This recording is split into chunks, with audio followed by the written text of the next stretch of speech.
Et il arriva que la parole de l'Éternel vint à Nathan, disant, va et dis à mon serviteur, à David, ainsi dit l'Éternel, me bâtirais-tu une maison pour que j'y habite? Car je n'ai pas habité dans une maison depuis le jour où j'ai fait monter les fils d'Israël hors d'Égypte, jusqu'à ce jour.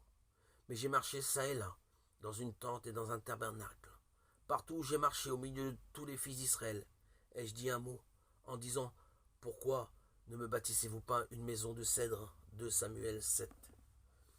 Le roi David désirait beaucoup construire une maison pour l'Éternel, mais Dieu lui déclare que ce ne sera pas lui, mais sa descendance, Salomon, qui construira le temple. Verset 12-16.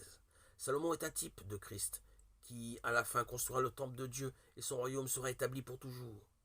Ainsi, ce chapitre nous donne de profonds enseignements en rapport avec les plans de Dieu.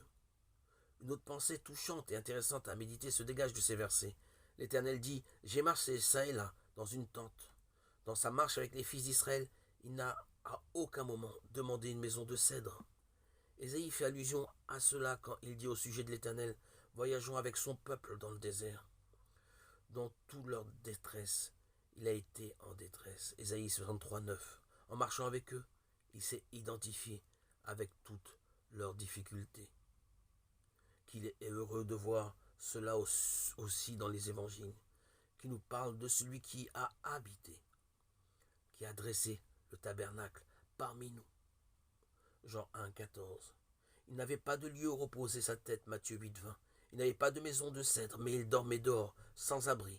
Sa marche sur la terre dans les jours de sa chair, Hébreux 5,7, l'a rendu capable de sympathiser avec nous. Mais bien plus que cela, il s'est identifié avec nos péchés sur la croix.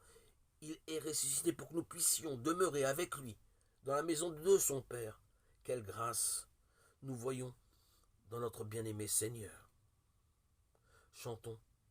Chantons dans un pieux cantique l'amour du Rédempteur. Sa grâce fidèle, chaque jour nouvelle, brille avec splendeur.